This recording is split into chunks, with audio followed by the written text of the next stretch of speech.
Listen closely because what I'm about to tell you happened just 3 months ago in the heart of Lagos. A single phone call at midnight, a desperate woman's voice, and an Uber driver who thought he was just picking up another passenger until he discovered that the passenger was supposed to be dead by morning. This is the story of Emeka Okafor and how one ride through Lagos changed not just his life but the fate of an entire city. The rain hammered Lagos like bullets that night. Emeka sat in his dented Toyota Corolla outside Mama Put joint in Surulere, watching water cascade off corrugated roofs while his phone remained stubbornly silent. No rides, no money. Just the familiar soundtrack of generators and his growling stomach. 3 years of driving Uber, 3 years since the oil company laid him off, 3 years of his mother still telling neighbors, my son the engineer. Not knowing, he now spent his nights chasing surge pricing through Lagos traffic like a digital ghost. Then, his phone lit up at 11:47 p.m. The pickup is Ikoyi. Ikoyi is an area with 5-star rating. Finally, he whispered, starting the engine. But as Emeka navigated the maze of Lagos streets, fast sleeping security guards around photos that could swallow small cars, he couldn't shake the feeling that tonight would be different. Because there was something electric in the air, something beyond the approaching thunderstorm. The pickup location was an upscale bar called Zenith, where Lagos elites went to be seen spending money that could feed entire families. Emeka had dropped passengers here before. Politicians' children, oil executives' wives, people whose weekend allowances exceeded his monthly earnings. She emerged from the shadows like a ghost. Designer jeans, expensive jewelry, but her hands were shaking as she approached the car, and her eyes darted constantly over her shoulder like someone expecting danger to materialize from the darkness. You are Emeka? Her voice carried the crisp accent of private school education, but underneath it was something raw, fear. Yes, madam. You are going to Lekki? She slid into the back seat and immediately locked the doors. Actually, we need to make a stop first. I'll pay extra. As they drove through the glittering chaos of Lagos at night, she introduced herself as Ada, but Emeka noticed she never looked at her phone, never texted anyone, never did any of the things passengers usually do. Instead, she stared out the window like someone saying goodbye. You've been driving long? She asked suddenly. 3 years. Honest work, even if it doesn't pay much. Sometimes, honest work is the most dangerous kind, she said quietly. That's when Emeka knew, absolutely knew, that Ada was running from something, and whatever it was big enough to kill for. The detour took them deep into Surulere, away from the gleaming towers and into the dense neighborhoods where Emeka had grown up. Ada directed him down increasingly narrow streets until they reached a compound where generator noise mixed with late-night music. I need you to come with me, she said, her hand trembling on the door handle. Please, I might need help. Every instinct screamed at Emeka to refuse. He'd heard the stories, Uber drivers who followed passengers into buildings and were never seen again. But something about Ada's terror felt genuine, and against all logic, he found himself climbing those concrete stairs. The apartment was sparse but clean. A young man hunched over a laptop looked up as they entered, relief flooding his face. Ada, thank God, we need to move now. Emeka, meet my brother Chike, Ada said. Chike, this is our driver. Brother? Emeka studied their faces, noting the resemblance now. What's really going on here? Chike closed the laptop carefully. Emeka, what do you know about Senator Okechukwu? The name lit like a Lagos traffic jam, sudden and suffocating. Senator Okechukwu, whose face was on billboards across the city, whose voice filled radio waves promising change, whose political rally shot half of Lagos. You are. Emeka's voice died in his throat. Amadeze Okechukwu, Ada whispered, Senator Okechukwu's daughter. And 3 days ago, I discovered something that was supposed to get me killed tonight. The room seemed to spin. Emeka gripped the back of a chair. Killed by who? By my father. Chike opened his laptop, showing Emeka screenshots that made his blood run cold. Bank statements, audio recordings, video files, contracts worth billions of naira. Ada found this by accident, Chike explained. She was helping organize father's campaign files. Then she stumbled across the real books. Not the ones they showed the public, the real ones. Ada's voice was very a whisper. Roads that were never built, hospitals that exist only on paper, schools with no students, all of them funded with Lagos state money, all of them fueling cash to accounts in Dubai, London, Switzerland. Billions of naira, Chike added. Money meant to transform Lagos into a modern megacity. Instead, it's sitting in my father's private account, while people die from preventable diseases and children go to schools without roofs. Emeka stared at the evidence. So you confronted him? I was naive, Ada said bitterly. I thought if I showed him that I do found, he'd come clean. Maybe work with us to return the money, expose the corruption from the inside. Instead, Chike continued. He thanked her for bringing it to his attention, said he'd handle it. Then, the next day, we overheard him on a phone call. Ada's eyes filled with tears. He was arranging my kidnapping, a fake political kidnapping, meant to look like his enemies had taken me.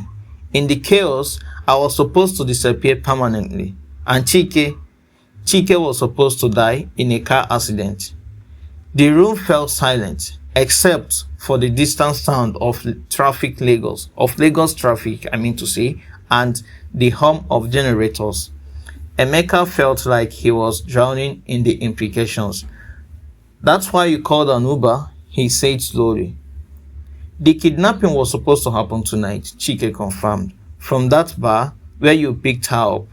They were planning to grab her in the parking lot, make it look random, but we had someone on the inside who warned us. So what now? Emeka asked, though part of him already knew the answer was going to change his life forever. We need to get this evidence to someone who can use it, Ada said. There's a journalist, Funmi Adebayo, who's been investigating corruption in Lagos state government. She's one of the few people who can't be bought. Let me guess, Emeka said. She's not in an easy location.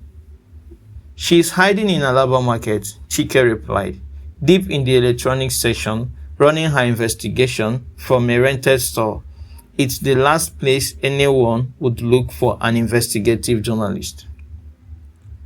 Ada looked directly at Emeka. We are offering you 500,000 naira to get us there safely.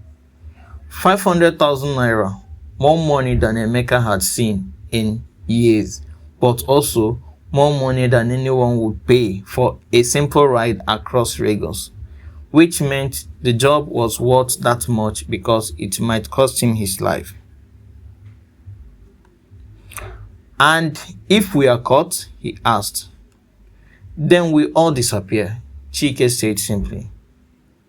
My father has friends in the police, the military, the judiciary, people who help problems disappear permanently. Emeka looked at these two young people who had grown up in luxury, but were now risking everything to expose their own father's crimes.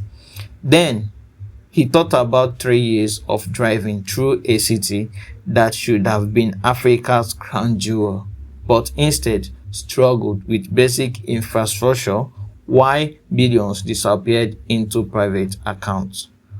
When do we leave? He said. They left at midnight when Lagos traffic thinned to only the most essential travelers. Emeka had removed his Uber stickers and swapped his license plates for fake ones Chike had somehow acquired. MIT computer science degree, Chike explained when Emeka asked about his forgery skills. I was supposed to come back and help modernize the government's technology systems. Turns out the technology is not the problem. The first sign of trouble came as they approached Salaba Market. Three police officers with AK-47s at a checkpoint that shouldn't have existed. Get down, Emeka whispered urgently. Both of you, now. Ada and Chike crouched below the window line as Emeka approached the checkpoint with practiced calm. Good evening, officers. The lead policeman shone his flashlight into the car. Where are you coming from by this time of the night? Dropped off a customer in Surulere, heading home to Ikeja. After an eternity, the officer waved him through, but in the rearview mirror, Emeka saw the policeman reaching for his radio. They are calling it in, he said as Ada and Chike emerged from hiding. Someone's looking for us. That's when he noticed the black SUV 3 cars behind them. At first, it could have been coincidence. Black SUVs were common in Lagos, but when Emeka took an unnecessary detour, the SUV followed. When he doubled back, it doubled back too. His phone rang, unknown number. Hello, Emeka, said a calm male voice. Please pull over, we just want to talk. Emeka's heart hammered against his ribs. Who is this? A friend of Senator Okechukwu. We understand you have been helping his children with some misguided activities. The senator is prepared to compensate you generously for any inconvenience. In the rear view mirror, the SUV had closed the distance. Now it was right behind them, close enough that Emeka could see the silhouettes of at least 3 men inside. And if I don't want to talk, then you will discover that Lagos can be very dangerous for Uber drivers. The voice replied with chilling politeness. Accidents happen, cars disappear, sometimes drivers are found weeks later, sometimes they are never found at all. Then you will discover that Lagos can be very dangerous. Ada grabbed Emeka's shoulder. Don't stop, please. If we stop, we are all dead. Take the next right, the voice on the phone commanded. The right turn led to an industrial area. Empty warehouses, abandoned lots, the kind of place where screens wouldn't carry and bodies would vanish forever. Instead of turning, Emeka floored the accelerator. The chase exploded through the empty streets of Lagos like a scene from a nightmare. Emeka's old Corolla whined in protest as he pushed it beyond its limits, weaving between late-night traffic while the SUV roared behind them, its engine far more powerful than anything Emeka could match. They are gaining on us, Chike shouted from the passenger seat. Emeka took a sharp right into the market district, where narrow streets and concrete barriers would limit the SUV's speed advantage. Behind him, he heard the screech of tires as the heavier vehicle struggled with the right corners. His phone rang again, this time a different voice, older, more authoritative. Emeka, this is Senator Okechukwu. Even running for his life, Emeka felt the surreal thrill of speaking directly to one of Lagos' most powerful politicians. I think there has been a terrible misunderstanding, the senator continued, his voice warm and paternal. My children have been manipulated by dangerous people, criminals who will eliminate any witnesses, including you. Let my security team escort you to safety, and we can resolve this without anyone getting hurt. For a moment, Emeka almost believed him. The senator sounded so sincere, so reasonable. But then he remembered Ada's genuine terror, Chike's technical proof of the corruption, and 3 years of driving through a city that could have been paradise if its readers hadn't stolen its future. Senator, Emeka said, taking another sharp turn that forced the SUV to brake hard. With respect, I think I'll take my chances with the criminals.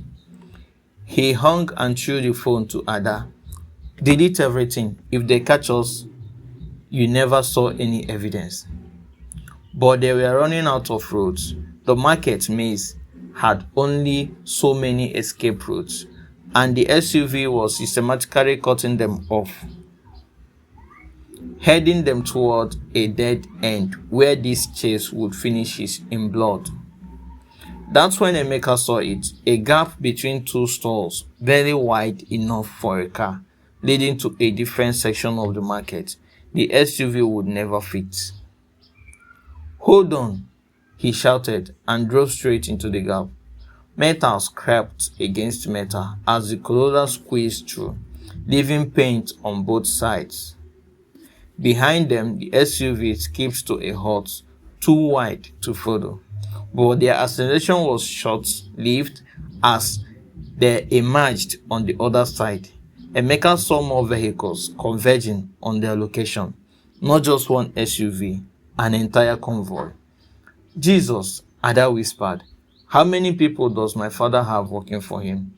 Enough, replied Emeka grimly, spotting the journalist store just ahead. But we're almost there. The journalist store looked like any other electronics repair shop in Alaba Market, but the woman behind the laptop screen had the intense focus of someone used to working under deadline pressure while watching for danger. Funmi Adebayo looked up as they burst through her door, her fingers never stopping their dance across the keyboard. Ada, you are late.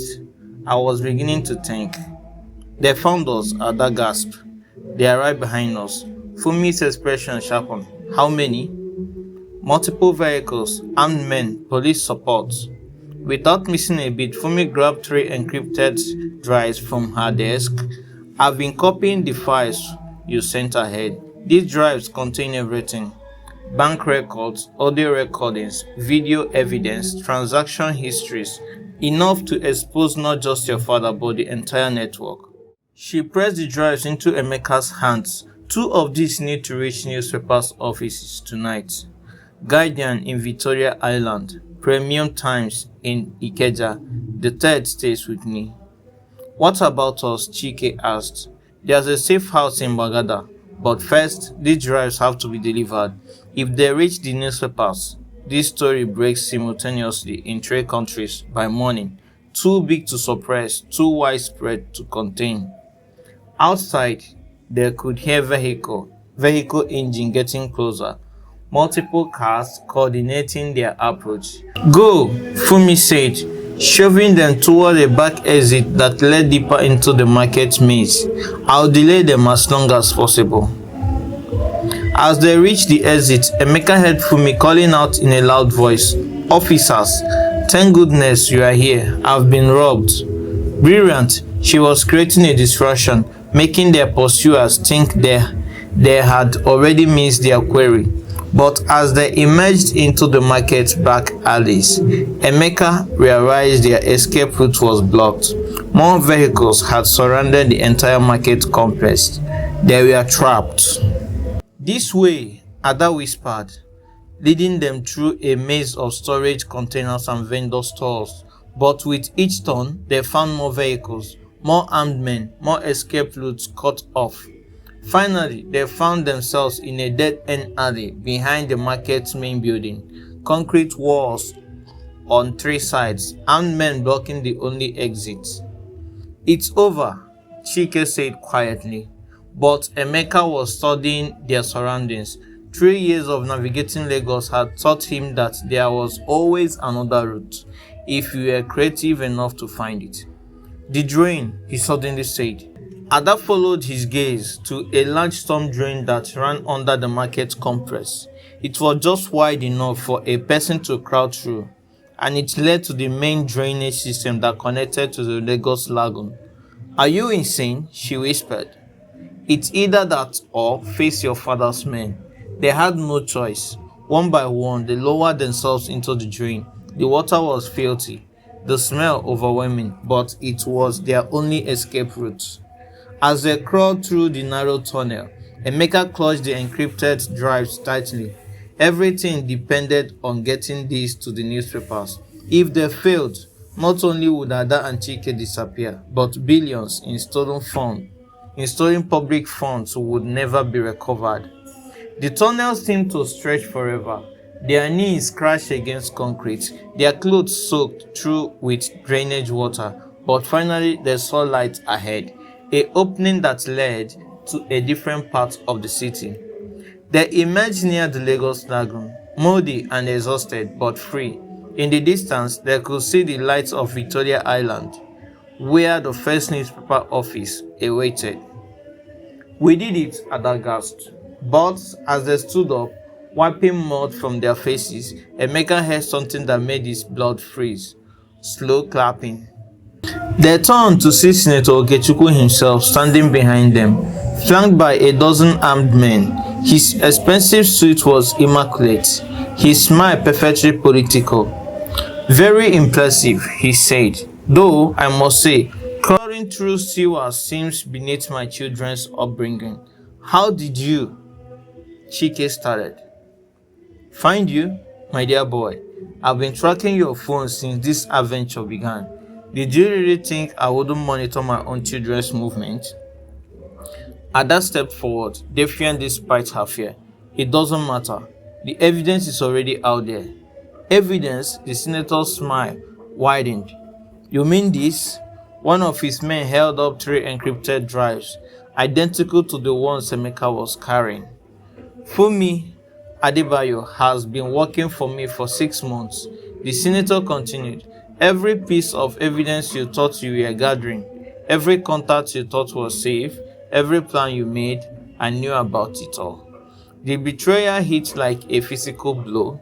Emeka felt the encrypted drives in his pocket suddenly feel worthless. The journalist who couldn't be bought, the senator mockingly said, do you know how much it costs to buy someone who can't be bought? Everything. Their family's safety, their children's future, their parents' medical bills, everyone has a price eventually. But even as despair washed over them, Emeka noticed something odd. The drives Senator Okechukwu's man was holding looked identical to the one in his pocket, but the serial numbers were wrong. In all his years of engineering work, Emeka had developed an eye for detail. The encrypted drives he carried had tiny scratches on their cases, marks he'd noticed when Fumi handed them over. The drives the senator's men were displaying were pristine, which meant either Fumi had given them decoys, or those aren't the real drives, Emeka said suddenly. The senator's smile faltered slightly. I'm sorry. The drives your men are holding, those aren't the ones we delivered to Fumi. Ada caught on immediately. She gave us decoys. The real evidence is still. Silence, the senator snapped, his political composure cracking. It doesn't matter, real or fake. You have all seen too much. You know too much. He gestured to his men. Take them to the boat. Make it look like they were trying to flee the country and caught in rough water's tragic accident. As the armed men moved forward, Emeka made a desperate calculation. The real drives in his pocket represented the only chance to expose the corruption. Even if he died, maybe the evidence could still reach the newspapers. Ada, he whispered urgently, when I create a distraction, run for the road, get to a computer, any computer, upload everything. What are you? Emeka didn't wait to explain. He pulled out his phone and hit the emergency broadcast function he'd forgotten he had. A feature that sent his GPS location to every contact in his phone, along with an automated distress message. Instantly, Dozens of phones across Lagos began receiving alerts. Emergency, Emeko car phone needs help. Location, Lagos Lagoon waterfront. Contact police immediately. The senator's men moved to grab the phone, but in that moment of confusion, Emeka threw the real encrypted drives to Ada and shouted, "Run!" What followed was chaos. Ada and Chike sprinted toward the road, while Emeka fought to give them every precious second. The senator's men caught between pursuing the fleeing siblings and controlling their primary witness split their attention. Gunshots echoed across the waterfront, but Lagos had had the emergency broadcast. Within minutes, sirens wailed in the distance. Not the senators but police, but genuine emergency responders drawn by dozens of concerned citizens calling in the distress signal. As police cars converged on the waterfront, Senator Okechukwu made a choice that revealed everything about his character. He abandoned his men and disappeared into the night, leaving them to face the consequences alone. Ada and Chike reached a 24-hour internet cafe in Apapa, breathless and still covered in rainwater. The young attendant took one look at their desperate faces and didn't ask questions. In Lagos, you learn not to ask questions when people needed help urgently. "We need to upload files," Ada gasped, pressing cash into the attendant's hands. "Large files, multiple destinations, and we need it done fast." As the encrypted drives connected to the internet, years of stolen public funds began flowing across fiber optic cables to newsrooms in London, New York, Johannesburg, and Accra. Bank records, audio recordings of the senator discussing bribe amounts, video evidence of contract meetings that never appeared in official records. But the upload was taking too long. 15 minutes remaining, the computer showed. Outside, they could hear vehicles approaching. Senator Okechukwu might have fled, but his network was vast, and desperate people make dangerous decisions. "How long do we have?" Chike asked, peering through the cafe's window. "Not long enough," Ada replied, watching the upload progress crawl forward. 12 minutes to go. The vehicles outside were multiplying. Black SUVs, police cars, men in suits talking urgently into phones.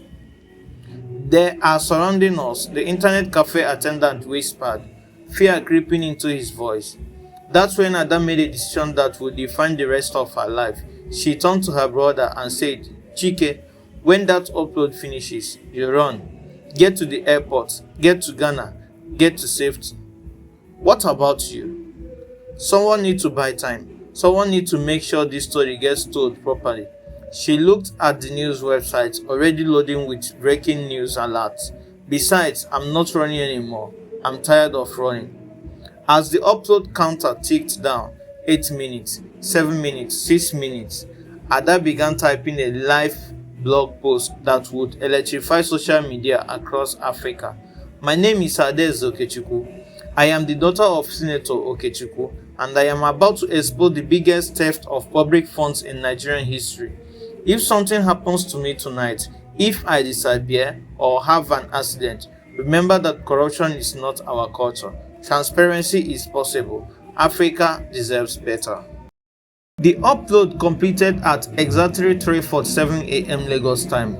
Within minutes, newsrooms across 3 continents were receiving files that would occupy investigative teams for months. The BBC began preparing an emergency broadcast. CNN International started fact-checking bank records. The Guardian's Africa correspondent began making calls to verify audio recordings. But the real explosion happened on social media. Ada's live blog post had been shared thousands of times. Hashtag corruption is not culture began trending across West Africa. Young people in Lagos started sharing their own stories of public services that never materialized, infrastructure projects that were announced but never built, schools and hospitals that existed only on paper. By dawn, the story was everywhere. Radio stations that normally avoided criticizing powerful politicians were openly discussing the leaked documents. Street vendors selling newspapers found lines of customers eager to read about corruption they'd long suspected but never seen documented. Senator Okechukwu's political allies began distancing themselves from him with the speed of self-preservation. International banks started freezing accounts. Diplomatic pressure mounted from multiple countries whose citizens' aid money had been stolen. The senator himself had vanished, but his network was unraveling with each passing hour. And in a small internet cafe in Apapa, Ada Okechukwu sat, watching the sunrise over Lagos, knowing that her father's power was broken forever, but wondering if the cost had been worth it. That's when Emeka walked through the door. "You are alive," she breathed. "Barely," he replied, showing her bandages on his arms. But the police arrived just in time. Your father's men scattered when they realized how many witnesses were watching. And the senator, gone but not forgotten. Interpol has issued international arrest warrant. He can run, but he can't hide forever. The upload completed at exactly 3:47 a.m. Lagos time. Within minutes, newsrooms across 3 continents were receiving files that would occupy investigative teams for months. The BBC began preparing an emergency broadcast. CNN International started fact-checking bank records. The Guardian's Africa correspondent began making calls to verify audio recordings. But the real explosion happened on social media. Ada's live blog post had been shared thousands of times. Hashtag corruption is not culture began trending across West Africa. Young people in Lagos started sharing their own stories of public services that never materialized, infrastructure projects that were announced but never built, schools and hospitals that existed only on paper. By dawn, the story was everywhere. Radio stations that normally avoided criticizing powerful politicians were openly discussing the leaked documents. Street vendors selling newspapers found lines of customers eager to read about corruption they'd long suspected but never seen documented. Senator Okechukwu's political allies began distancing themselves from him with the speed of self-preservation. International banks started freezing accounts. Diplomatic pressure mounted from multiple countries whose citizens' aid money had been stolen. The senator himself had vanished, but his network was unraveling with each passing hour. And in a small internet cafe in Apapa, Ada Okechukwu sat, watching the sunrise over Lagos, knowing that her father's power was broken forever, but wondering if the cost had been worth it. That's when Emeka walked through the door. "You are alive," she breathed. "Barely," he replied, showing her bandages on his arms. But the police arrived just in time. Your father's men scattered when they realized how many witnesses were watching. And the senator, gone but not forgotten. Interpol has issued international arrest warrant. He can run, but he can't hide forever. The courtroom in Abuja was packed beyond capacity. International journalists, civil rights activists, and ordinary Nigerians had traveled from across the country to witness former Senator Okechukwu's trial. Emeka sat in the press section, no longer an Uber driver, but now working as an investigator for an anti-corruption NGO. His phone buzzed with message from Ada, who was in Ghana helping establish financial monitoring systems across West Africa. Watching the trial coverage, "Thank you for taking that different route that night." Emeka smiled and typed back, "Thank you for showing me there was one." As he watched the man who had once commanded fear and respect being led away in handcuffs, Emeka thought about that night 6 months ago when a desperate woman had climbed into his car. He'd thought he was just picking up another passenger. Instead, he'd picked up the future. Outside the courthouse, young protesters held signs reading, "Transparency is possible," and "Africa deserves better." Their chants mixed with the sounds of traffic and construction and the thousand other noises of a city that was finally beginning to fulfill its promise. The journalist Funmi Adebayo, who had indeed been playing a double agent, feeding false information to the senator while secretly gathering real evidence, walked up to Emeka as he prepared to leave. "There's another story brewing in Rivers State," she said. "Oil money disappearing, communities poisoned, people fighting back. Interested in taking another drive?" Emeka looked out at Abuja stretching into the distance, another Nigerian city with its own route to navigate, its own corruption to expose, its own potential to fulfill. "When do we start?" he said, because he had learned something that night in Lagos. Sometimes the most dangerous route is the only one worth taking. And sometimes when you are tired of going in circles, the only solution is to find a completely different destination. But the story doesn't end there, my friends, because corruption like a virus spreads across borders, and courage, like truth, has its own way of multiplying. The evidence Ada and Chike gathered didn't just expose their father, it revealed connections to corrupt network across West Africa. Politicians in Ghana, Ivory Coast, and Senegal found themselves under investigation. International aid organizations began demanding real accountability for their funding. And Emeka, that former Uber driver who thought he was just trying to make rent money, he became one of Africa's most effective anti-corruption investigators, using his street knowledge of Lagos to track down financial crimes that traditional investigators couldn't touch. Some people say corruption is just the African way of doing business, but Ada Okechukwu proved something different that night. Transparency is possible, accountability is achievable, and sometimes all it takes is one person brave enough to call an Uber instead of accepting the ride they were supposed to take. The senator never returned to Nigeria. Some say he is living quietly in Dubai. Others claim he is in London or Switzerland or some other country that doesn't ask too many questions about sudden wealth. But his stolen billions, every naira was recovered, every account was traced, and every project he claimed to have built but never did.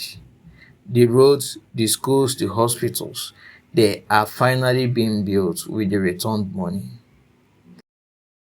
Lagos is still Lagos. Chaotic, beautiful, complicated, alive. But now it's also something else. Proof that change is possible, even in places where people have given up hope. And sometimes, late at night, when the traffic thins and the generators hum their familiar song, you can still see Uber drivers navigating the maze of Lagos streets. But now, they drive with something different. The knowledge that every route can lead somewhere unexpected, and sometimes the passenger you pick up might just change the world. That, my friends, is the true power of taking a different route. Remember Ada's words, corruption is not our culture. Transparency is possible. Africa deserves better. And remember Emeka's lesson. Sometimes, when you are tired of going in circles, the only solution is to find a completely different destination. This has been the story of The Last Ride, a tale from modern Lagos, where one Uber driver's decision to help a desperate passenger sparked a revolution that's still spreading across Africa today. Because in the end, every great change starts with someone brave enough to take a different route. If you like my story, kindly give a like, comment your opinion in the comment section. Let me hear you out and know what you think about the story. If you have a moral lesson, you can share in the comment section. Then give a subscription and share to your friends and family. Thank you.